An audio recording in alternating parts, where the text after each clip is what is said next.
Hello प्यारे बच्चों, आज हम करने जा रहे हैं डायरेक्टरेट ऑफ एजुकेशन की worksheet number 63 class 10 subject science के लिए। बेटा आज हम पढ़ेंगे विद्युत धारा के चुंबकीय प्रभाव का एक और आगे का भाग। चुंबकीय क्षेत्र के कारण धारावाही चालक पर जो बल लगता है बेटा वो क्या होता है। तो किसी भी धारावाही चालक पर चुंबकीय क्षेत्र में एक बल लगता है और वो बल कब मैक्सिमम होता है, अधिकतम कब होगा बेटा, जब वो धारावाही चालक चुंबकीय क्षेत्र की दिशा के अभिलंबवत मतलब 90 डिग्री। तो बेटा जब भी हम उस चालक को चुंबकीय क्षेत्र के परपेंडिकुलर रखेंगे, 90 डिग्री पर लंबवत रखेंगे, तो उसका चुंबकीय क्षेत्र क्या होगा, उस टाइम पर मैक्सिमम होगा बेटा। ठीक है, अब आपने यहाँ पर क्या करना है कि एल्यूमिनियम की छड़ लेनी है और उस छड़ को तार को स्टैंड से इस प्रकार लटकाया जाए कि वो क्षैतिज रहे। आपको चित्र में दिखाई दे रहा है बेटा, चित्र में ये छड़ ली गई है ए बी और इसे धागे की सहायता से लटकाया गया है और यहाँ पर एक चुंबक का उत्तर और ध्रुव को इस तरह से व्यवस्थित किया गया है कि छड़ जो है वो चुंबक के ध्रुवों के बीच में आए बेटा। ठीक है, इसे एक कुंजी और एक बैटरी की सहायता से जोड़ा गया है। अब हम क्या देखेंगे यहाँ पर, जैसे ही हम कुंजी दबाते हैं बेटा, धारा प्रवाहित होने पर छड़ जो है वो बाईं तरफ चली जाती है। तो बाईं तरफ छड़ की गति हमें क्या बताती है कि एल्यूमिनियम की छड़ पर यांत्रिक बल तो लग ही रहा है और इससे हम कैसे निकालेंगे, फ्लेमिंग के वामहस्त नियम के कारण, कि किसी भी अगर छड़ को चुंबकीय क्षेत्र में रखकर धारा प्रवाहित की जाती है तो वो क्या करती है बेटा, गति करता है। ठीक है, धारा की दिशा में परिवर्तन का प्रभाव। अब हमने क्या करना है बेटा, बैटरी को फिर से संयोजित करना है। कुंजी में प्लग लगाने पर एल्यूमिनियम छड़ ए बी में धारा ए से बी की ओर प्रवाहित हो रही है, तो छड़ अब दाईं ओर विस्थापित होगी। इसका मतलब क्या है बेटा कि जब भी हम चालक की धारा की दिशा उत्क्रमित करते हैं तो बल की दिशा भी क्या हो जाती है, उत्क्रमित हो जाती है, और ये वाम हस्त के नियम के अनुसार है।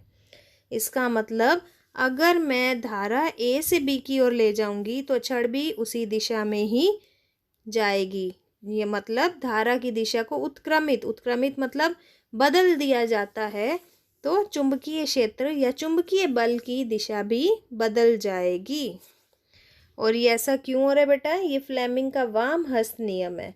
वाम हस्त नियम पर हमारी विद्युत मोटर जो कि विद्युत ऊर्जा को यांत्रिक ऊर्जा में बदलती है वो भी कार्य करती है। चुंबकीय क्षेत्र की दिशा में परिवर्तन।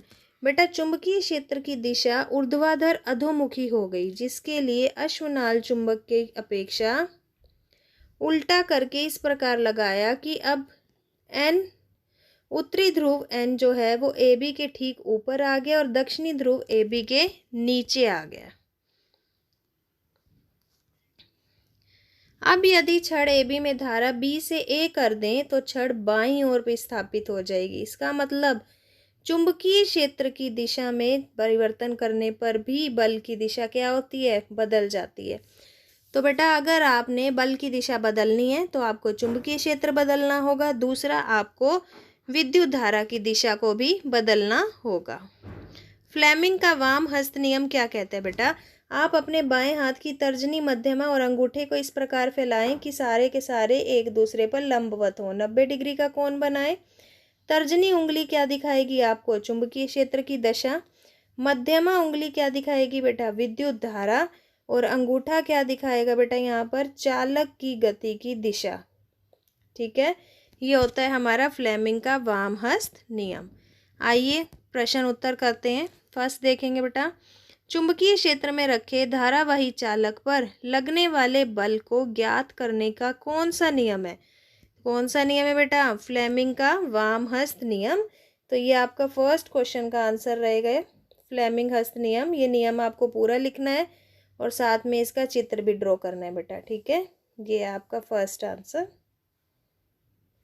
सेकंड देखेंगे, किसी चुंबकीय क्षेत्र में स्थित विद्युत धारावाही चालक पर आरोपित बल कब अधिकतम होता है। तो बेटा अभी हमने पढ़ा था ये कब अधिकतम होता है, जब वो उस पर 90 डिग्री का एंगल बनाता है।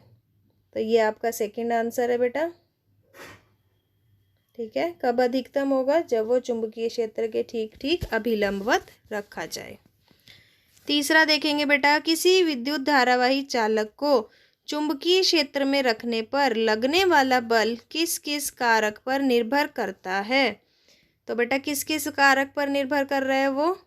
धारा की दिशा और चुंबकीय क्षेत्र की दिशा पर।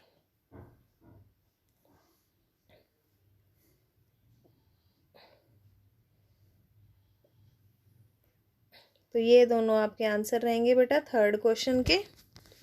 फोर्थ देखिए, थर्ड का बी पार्ट देखिए बेटा, यदि बल दाएं से बाएं लग रहा है तो बल की दिशा किस प्रकार परिवर्तित होगी। यदि बल की दिशा उत्क्रमित हो जाए तो बेटा यदि बल की दिशा उत्क्रमित हो जाएगी तो अभी हमने पढ़ा है कि बल की दिशा उत्क्रमित होने पर चुंबकीय क्षेत्र की दिशा भी उत्क्रमित हो जाएगी। तो ये आपका रहेगा फोर्थ क्वेश्चन का आंसर बेटा, थर्ड के बी का फर्स्ट।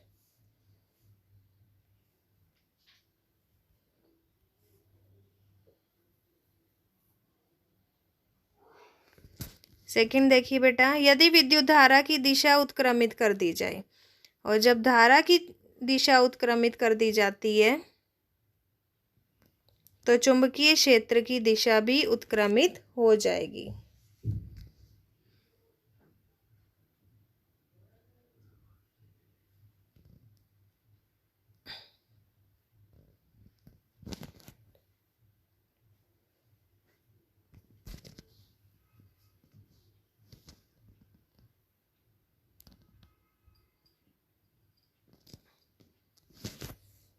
विद्युत धारा की दिशा उत्क्रमित कर दी जाए तो ये क्या हो जाएगा बेटा, बल की दिशा क्या हो जाएगी, उल्टी हो जाएगी, मतलब बाएं से दाएं हो जाएगी बेटा।